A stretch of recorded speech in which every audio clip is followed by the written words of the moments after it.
burst few hours ago as Tinubu have finally landed themselves in a serious trouble. You know, a lot of people have tried to Bola Ahmed Tinubu that they must release Nnamdi Kanu with immediate effect. You know, this guy have been anguishing in DSS custody after court have made several releases in several locations that this man must be released and all of that, but they failed to release Nnamdi Kanu. Now, Israel have finally burst out and they finally plan to invade Nigeria. They finally plan to invade everywhere now. They said they gave Tinubu an ultimatum. You will hear the number of this that Nnamdi Kanu must be released. They give Tinubu few hours for Nnamdi Kanu must be released. They said they aren't joking at this moment and they said they're already planning to invade everywhere. So you hear everything in this video the way it goes. So I would like guys to stay connected to the end of this video. If you can share this video, just do well to share it. Share the different social media platforms. Let it go viral, and if you can share it, just like it as you're watching it. Like it, give it a thumb up so that will be recommended for us. Just stay connected. I'm coming back again. Welcome you back to LAJUPOG TV. I don't have bad news for you today. The home of religious gossip. But you should believe you find for Mohammed. What is happening in the Christendom? Join now to make sense with LAJUPOG.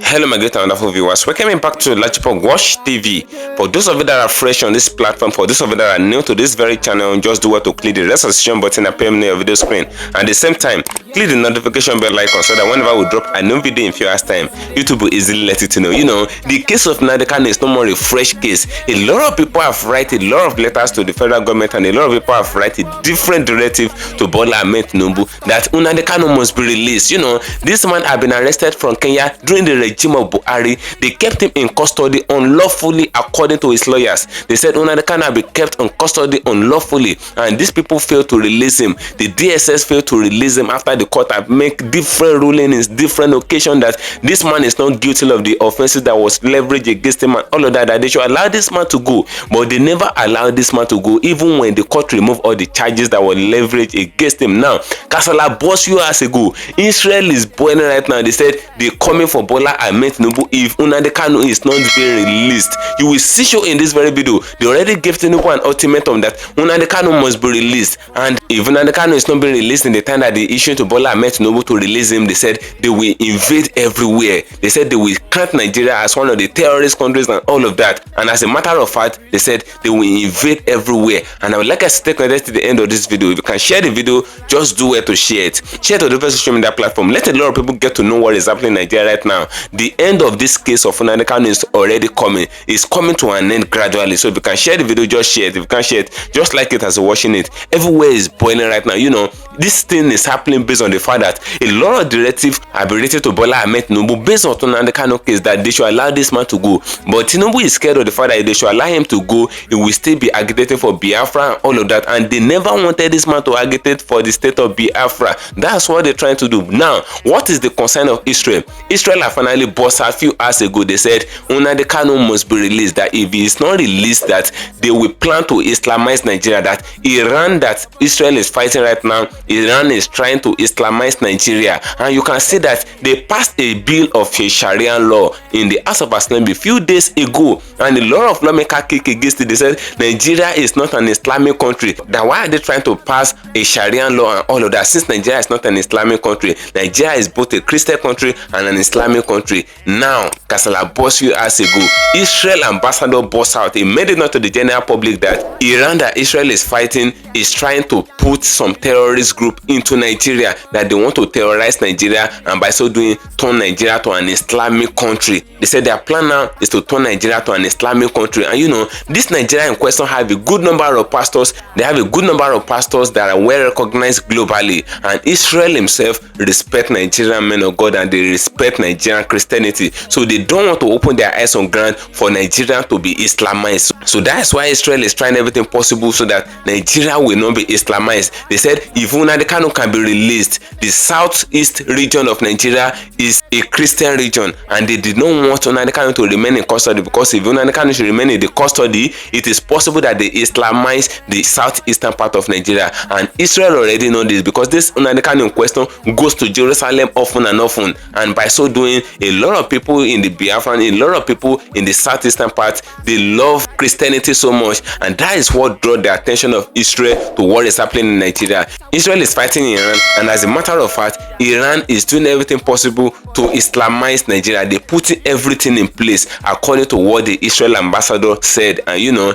the army of Nigeria, the Nigeria armed forces, they already seen what Israel is saying. They said some terrorist group is now entering Nigeria, and this terrorist group are Islamic terrorist group, and by so doing, Israel said it is Iran that is sponsoring all these people terrorizing Nigeria so that Nigeria can be Islamized, Muslim ticket and all of that. You will see sure in this very video, they finally gave Tinubu an ultimatum that in few days time, the main mention of the day, you will hear everything in this very video. It's not even up to 3 days that if Tinubu did not release Nnamdi Kanu, that they have already set up their apparatus and they're ready to invade Nigeria and all of that. You will hear everything from Israel and all. So I would like us to stay connected to the end of the video. If you can share it, just share it. If you can't share it, just like it. Just stay connected. Hear from one of the spokesperson of Nnamdi Kanu, and from there you will hear what Israel said. Just stay connected. I'm coming back again. So I'm so happy that the president realized that that was a huge national embarrassment, if not international embarrassment, and they moved in to correct it immediately. Even why some hanger on were even trying to justify it for him. This, you can see why at times leaders, you know, get into this part of shame at times, because you have some supporters who are very shameless. But I thank God that he didn't listen to those, you know, hungry people I call hungry outlaws who were trying to justify something that was an international embarrassment. So I commend the president for being bold enough to, you know, issue the necessary knowledge and the court striking it out, bringing an end to that embarrassment. And I don't want it to just end there. I think he needs to find out, because those children were starved. So what kind of barbaric and archaic and mundane method of detention? And that goes a long way to show a lot might be going wrong with those detention facilities. It's also important an investigation is conducted to find out the status of these detainees facing different charges. It's like a kind of is it a confiscation site or what? You know, you don't feed them. Look at the way they are looking so tiny, like they are coming out from a civil war or something. So it's an embarrassment, and it goes a long way to show how our detention system have been working. So it should be seen as an opportunity to fix things and correct things. And I thank the president for being bold enough to say that what happened was not right, and then going ahead to ensure that immediately these children were released. But going, you know, apart from that, we should also investigate the status of other detainees in different cases and challenges in those detention facilities to be sure that we are complying with international African Charter on Human Rights and our relevant constitutional provision that an accused is deemed innocent until proven guilty. So you can't use starvation to kill the person even before he's made to have his day in court. And I think I will join to this by also pleading with the president the same way he reacted and responded to the feeling of Nigerians and the international community by discontinuing the embarrassing trial of these minors. He should also listen to the pleas from eminent Nigerians, eminent Igbo leaders, eminent, you know, individuals in different parts of the country, lawmakers and so on and so forth, who has at one time or the other called on the president to embark on the path of political solution in the Nnamdi Kanu case by discontinuing the trial. So you can see by what the president did in the minors case, he has exercised his constitutional power through the Attorney General take under Section 174 thereabout to discontinue any criminal trial, even treason that has a murder charge at any stage of that trial. So now that you have invoked it for this case that we are charged for treason, also invoke that the same Section 174 thereabout in the case of Nnamdi Kanu by discontinuing the trial. The trial has brought, so it has prolonged the return to the path of peace in the East. It has cost the East so much. It has even cost the country so much. There is of insecurity, there is loss of life, there is killing, there is destruction going on left, right and center with accusation and counter-accusation surrounding it. What a listening president will do is to say, okay, let's find a political solution, and which is to discontinue the trial of Nnamdi Kanu, release him on bail, and then embark on the path for finding sustainable solutions to those security challenges. Remember, under Section 14, the primary responsibility of government is the protection of lives and property. So why do we have government? By many of the speakers at this podium, I decided to come here and set the record straight.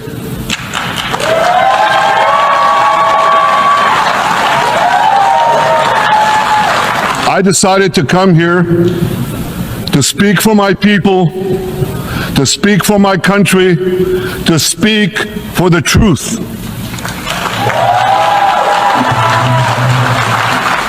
And here's the truth. Israel seeks peace.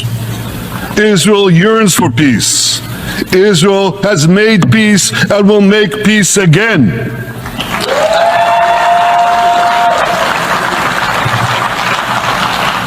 Yet we face savage enemies who seek our annihilation, and we must defend ourselves against these savage murderers. Our enemies seek not only to destroy us, they seek to destroy our common civilization and return all of us to a dark age of tyranny and terror. When I spoke here last year, I said we faced the same timeless choice that Moses put before the people of Israel thousands of years ago. As we were about to enter the Promised Land, Moses told us that our actions will determine whether we bequeath to future generations a blessing or a curse. And that is the choice we face today. The curse of Iran's unremitting aggression, or the blessing of a historic reconciliation between Arab and Jew. In the days that followed that speech, the blessing I spoke of came into sharper focus. A normalization deal between Saudi Arabia and Israel seemed closer than ever. But then came the curse of October 7th. Thousands of Iranian-backed Hamas terrorists from Gaza burst into Israel in pickup trucks, on motorcycles, and they committed unimaginable atrocities. They savagely murdered 1,200 people. They raped and mutilated women. They beheaded men. They burned babies alive. They burned entire families alive. Babies, children, parents, grandparents, in scenes reminiscent of the Nazi Holocaust. Hamas kidnapped 251 people from dozens of different countries, dragging them into the dungeons of Gaza.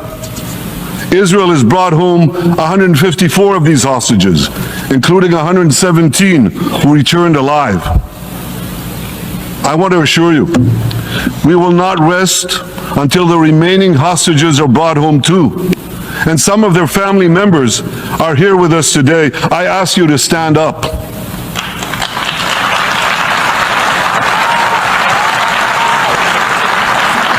With us is Eli Stevie, whose son Dan was abducted from the Nova Music Festival. That was his crime. A music festival. And these murderous monsters took him. Kobe Smirno, whose son Jonathan was murdered, and his corpse was taken into the dungeons, into the terror tunnels of Gaza. A corpse held hostage. Salim al-Atrash, whose brother Muhammad, a brave Arab Israeli soldier, was murdered. His body too was taken to Gaza. And so was the body of Ifat Hyman's daughter in Bar, who was brutally murdered at that same music festival. With us is Sharon Sharabi, whose brother Yossi was murdered, and who prays for his older brother Eli, who is still held hostage in Gaza. And with us too is Izhar Lifsich from Kibbutz Nir Oz, a kibbutz that was wiped out by the terrorists. Thankfully, we achieved the release of his mother Yocheved, but his father Oded is still languishing in an underground terrorist hell of Hamas. I again promise you, we will return your loved ones home. We will not spare that effort until this holy mission is accomplished.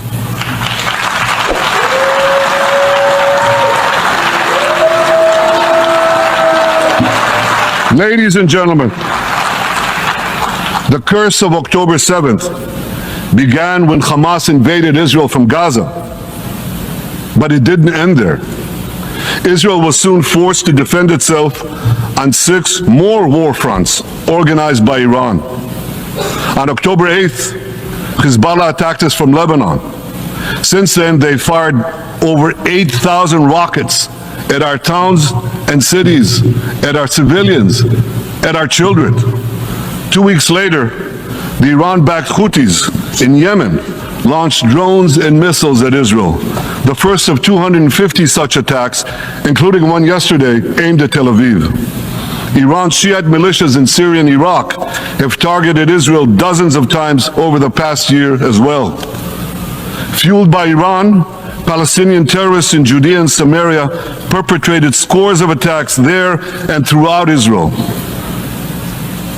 And last April, for the first time ever, Iran directly attacked Israel from its own territory, firing 300 drones, cruise missiles, and ballistic missiles at us.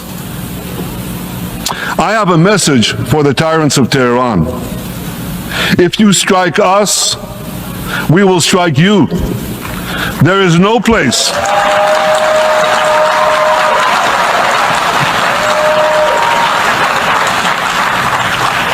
There is no place in Iran that the long arm of Israel cannot reach, and that's true of the entire Middle East.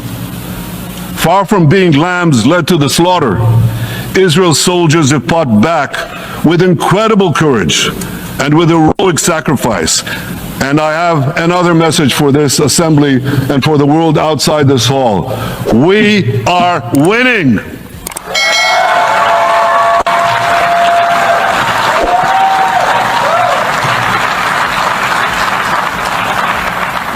Ladies and gentlemen, as Israel defends itself against Iran in the seven-front war, the line separating the blessing and the curse could not be more clear.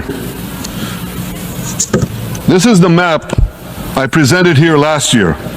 It's a map of a blessing. It shows Israel and its Arab partners forming a land bridge connecting Asia and Europe between the Indian Ocean and the Mediterranean Sea. Across this bridge, we will lay rail lines, energy pipelines, fiber optic cables, and this will serve the betterment of 2 billion people. Now look at this second map. It's a map. Look at the second map. It's a map of a curse. It's a map of an arc of terror that Iran has created and imposed from the Indian Ocean to the Mediterranean. Iran's malignant arc has shut down international waterways. It cuts off trade. It destroys millions, destroys nations from within, and inflicts misery on millions. On the one hand, a bright blessing, a future of hope. On the other hand, a dark future of despair. And if you think this dark map is only a curse for Israel, if you think that, then you should think again. Because Iran's aggression, if it's not checked, will endanger every single country in the Middle East and many, many countries in the rest of the world. Because Iran seeks to impose its radicalism well beyond the Middle East. That's why it funds terror networks on 5 continents. That's why it builds ballistic missiles for nuclear warheads to threaten the entire world. For too long, the world has appeased Iran. Responsible governments should not only support Israel in rolling back Iran's aggression, they should join Israel. They should join Israel in stopping Iran's nuclear weapons program.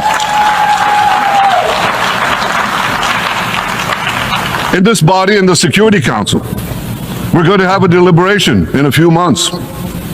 And I call on the Security Council to snap back UN Security Council sanctions against Iran, because we must all do everything in our power to ensure that Iran never gets nuclear weapons.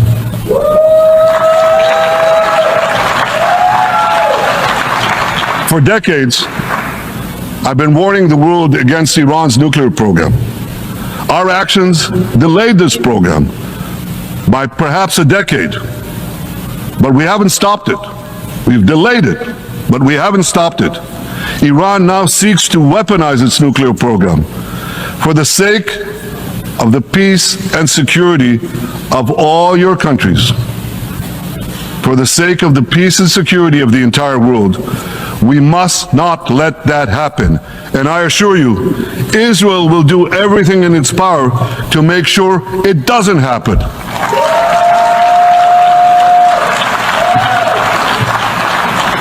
So, ladies and gentlemen, the question before us is simple.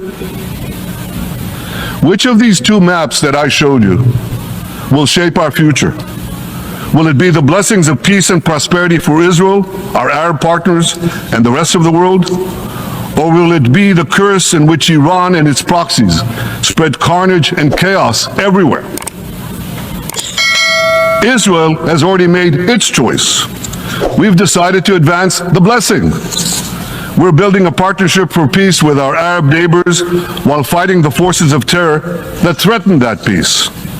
For nearly a year, the brave men and women of the IDF have been systematically crushing Hamas's terror army that once ruled Gaza.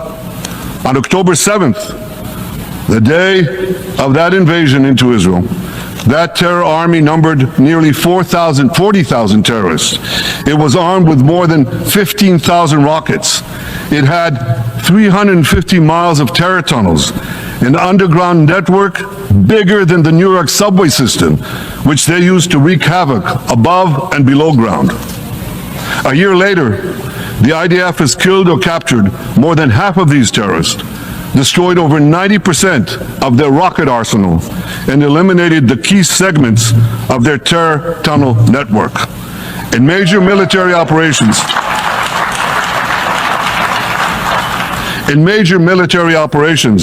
we destroyed nearly all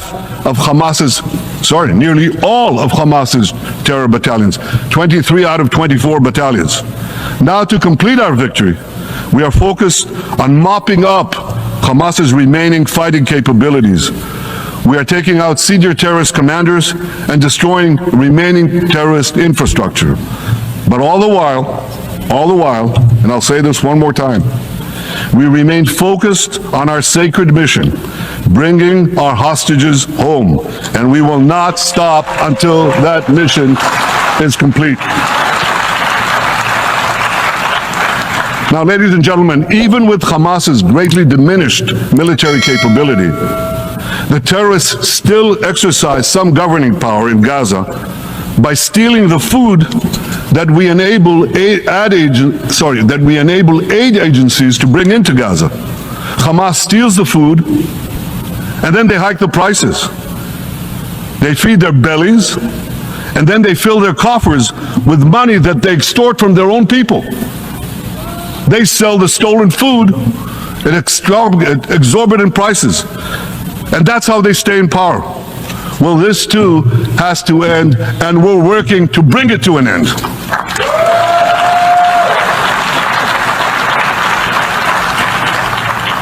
And the reason is simple.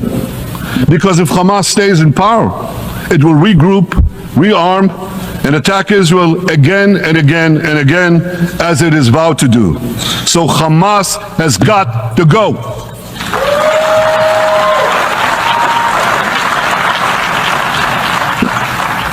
Just imagine, for those who say, well, Hamas has to stay, it has to be part of a post-war Gaza, imagine in a post-war situation in World War II, imagine allowing the defeated Nazis in 1945 to rebuild Germany. It's inconceivable, it's ridiculous. It didn't happen then, it's not going to happen now.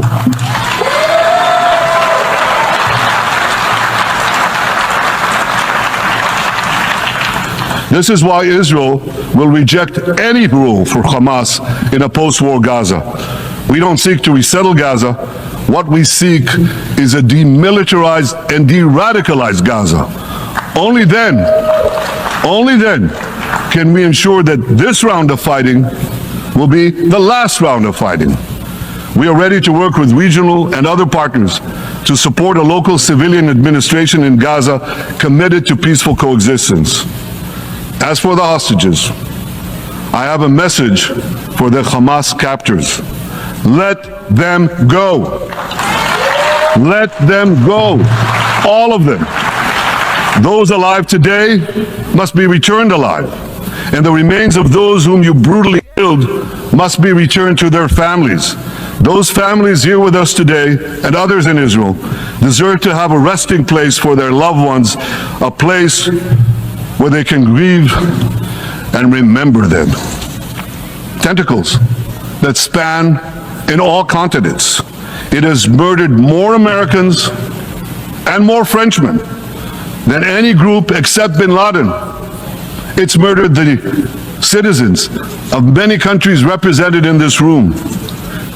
And it has attacked Israel viciously over the last 20 years. In the last year, completely unprovoked. A day after the Hamas massacre, on October 7th, Hezbollah began attacks against Israel, which forced more than 60,000 Israelis on our northern border to leave their homes, becoming refugees in their own land. Hezbollah turned vibrant towns in the north of Israel into ghost towns. So I want you to think about this in equivalent American terms. Just imagine if terrorists turned El Paso and San Diego into ghost towns. Then ask yourself, how long would the American government tolerate that? A day? A week? A month? Doubt they tolerate it even for a single day. Yet Israel has been tolerating this intolerable situation for nearly a year. Well, I've come here today to say, enough is enough.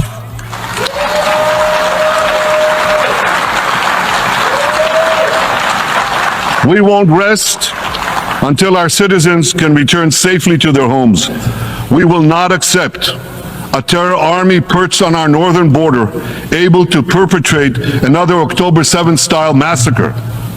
For 18 years, Hezbollah brazenly refused to implement UN Security Council Resolution 1701, which requires it to move its forces away from our borders.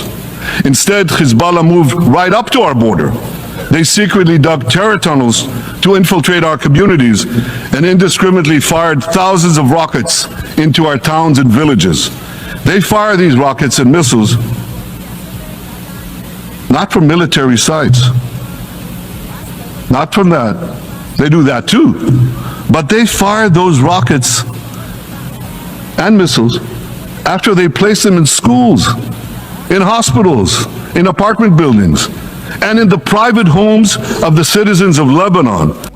This even goes a long way to show that they don't care about what happens to the East. They don't care about us. They don't care whether we'll survive. They don't care whether we are dying or whether we're killing ourselves. In a country that today, whether you like it or not, we are the biggest investors outside our region. How many of the regions have massive investment in other regions? That means the Igbo man is one that even believes in the sustainability of the Nigerian project. That is why he can invest in a zone or a land where he does not come from. So, but just ordinarily sit down and let's find a solution. Because the root cause is also rooted to these issues of exclusion. Injustice that have spanned for decades. And the more you are alienated, the more you tell the ones that are growing that you are not wanted. And that's why you see the result to all these crises that have brought instability. Now, instead of finding a way to calm nerves and restore it, you go about showing them, I don't care about you. So I'm using this as I'm commending the president for freeing discontinuing the treason charges against those kids. Also begging him that exercise the same constitutional provision under section 174 thereabout, and let the Attorney General issue a knowledge and discontinue the trial of matters. And especially at the time that the judicial system has made conclusive pronouncement at different times, Federal High Court, different court, that this trial has no legal basis. At least in these cases there have been final pronouncement, but you're still fighting and must prove that he's guilty. That means hate. That means you hate the tribe. Because there's judgments of court that have said, release him. The invasion of his house was an attempt to assassinate and kill him. Everybody saw the day the people invaded. There was no cause for that. And the people were beheaded and killed and massacred, intense. And the man ran for his life. Nnamdi did not run away or jump there. He invade somebody's house. Thank you for staying connected, my great and wonderful viewers. You can hear what the spokesperson of Nnamdi Kanu actually said in this very video. You can see what this man spit out. He made it known to the general public that Tinubu is the reason why Nnamdi Kanu is being kept in the DSS custody. That had it been that Tinubu wants Nnamdi Kanu to be released, that Nnamdi Kanu will be released. You can see the case of what happened in course of the Ember government protest where they arrested minors as far as Nigeria is concerned, and the lawyer of Tinubu came out and made known to the general public that those children are not minors, that many of them are married, many of them have wife and children, and these people are the children of 14 years, 12 years, 11 years that were arrested in the northern part of Nigeria because of the protest, and they spent 3 months in Kuje prison. They held them in prison, they put them in remand, and they spent more than 3 months in remand. And as the matter remains, a lot of Nigerians burst out and they said, no, enough is enough. These children cannot be held in the Kuje prison because many of the children were malnourished, many of them the skeletal system is already showcasing in their body and all of that because they did feed them well, they did give them good food. But where I'm heading to is Tinubu ordered the immediate release of those children. Tinubu said those children must be released with immediate alacrity, and by so doing, they released those children because they wanted to charge them for treason before, and treasonable felony is an offense under the law that is punishable by death or by life sentence. So Tinubu, when he noticed the uproar from the people and the way Nigerians are boiling that those children must be released because some people actually staged protests and all of that, Tinubu ordered the immediate release of the children. Likewise, the case of Nnamdi Kanu, Tinubu is the one that is responsible for all this because Tinubu can order the immediate release of Nnamdi Kanu as the matter remains. Tinubu can order the immediate release. If Tinubu should give an order, nobody can question that order because he's the sitting president of Nigeria at the moment. You know, he made it known that Tinubu can release Nnamdi Kanu, but for the fact that Nnamdi Kanu is not being released, it is the handwork of Tinubu. That's what the spokesperson of Tinubu said in this very video that I just finished. If you did not watch the video, go back to the video again. And that's the same cause that Israel is trying to fight for. Israel did not want Nigeria to be Islamized because Nigerians are Christian while some are Muslim. Nigeria is a Muslim country and at the same time a Christian country. It's a mixed religion country. It's not an Islamic country. That's why they try to pass a Sharia law. In few days ago in the House of Assembly, and a lot of lawmakers that were Christians stood up. They said, no, this law cannot stand. Nigeria is a conventional country. It's not an Islamic country. And I said that is not enough. Israel ambassador came out and made it known to the general public that Iran is one of the countries that is pushing up terrorism to Nigeria and all of that. That was what the Israel ambassador tweeted on Twitter. You know, he made it known that the Iran that Israel is fighting, they are the one that are trying to set apparatus to Islamize Nigeria. They're trying everything possible to ensure that Nigeria is being Islamized. That is why the thing of Sharia law came up in the House of Assembly and they kicked the bill out. They did not want it to stand. And at the same time, the army general made it known to the general public that some Islamic group that are terrorist group have entered Nigeria again. Aside Boko Haram, aside ISWAP, aside all those kidnappers, bandits and all of that, a new Islamic group in Sokoto have finally emerged again. And according to report, Israel made it known to the general public that Iran is responsible for all these things that is happening. And you can see what Samuel Ekwa tweeted. Samuel Ekwa tweeted it and made it known to the general public that the Israel ambassador should make it known to the general public that Nigeria is one of the countries that is trying to sponsor Hezbollah and Hamas. That's what Samuel Ekwa tweeted, and that's to tell you that a lot is going on. And for the fact that Israel ambassador came out and cried out in Nigeria that Iran is trying to Islamize Nigeria, all of that, that thing is deeper than what we're thinking. It's deeper than what we're saying, and a lot of people are in panic as far as Nigeria is concerned because they never expected this tweet and they never expect that the move to Islamize Nigeria is ongoing. They're trying to Islamize Nigeria. That's what this man is saying in this very video, and that is why Israel is saying that they must not Islamize Nigeria. Nigerian Christians have right to stand as Christian in their country. That Nigeria cannot be Islamized. Even when Nigeria is operating on a Muslim ticket, Nigeria must not be Islamized. It cannot stand. That's what Israel is saying. That's why they say that they must release Nnamdi Kanu. They give Tinubu an ultimatum to ensure that he release Nnamdi Kanu, because if Nnamdi Kanu is outside there in the eastern part of Nigeria is one of the regions that have not made them to Islamize Nigeria, because 99% of the Igbos, 99% of the Biafrans are Christians. They are not Muslim, and that is why we have a good number of Christians as far as Nigeria is concerned. That is why they cannot Islamize Nigeria. So Israel wants Nnamdi Kanu to be released so that he can take charge of the eastern part of Nigeria, so that they cannot Islamize that aspect of Nigeria and all of that. That's what they're trying to do. That's why they're saying that the immediate release of Nnamdi Kanu must be in place. So what do you guys think regarding everything that was said in this very video? Do you think with the directive that Israel gave and all of that, and with the expo that Israel released based on Iran trying to push terrorism to Nigeria and all of that, and trying to Islamize Nigeria, do you really think all these things are facts that can be valid and all of that? Drop your opinion in the comment section of this video, as I'm gonna get on that one for you, and sure follow me on my social media handles on Facebook at LIBERATE TV and at LIBERATE Entertainment on Instagram at LAJUPOG. What do you think is Nigeria is Islamized? What do you think? Drop your opinion in the comment section. Bye for now, and see you in my next video. I see the hot for my body, I say make I yarn you. Religious gossip plenty day for body. Pastor with the line on top, be pastor. For LAJUPOG Watch TV. Pastor with the back, where politician with the do pass himself. All the while you waiting for church. All as LAJUPOG Watch TV.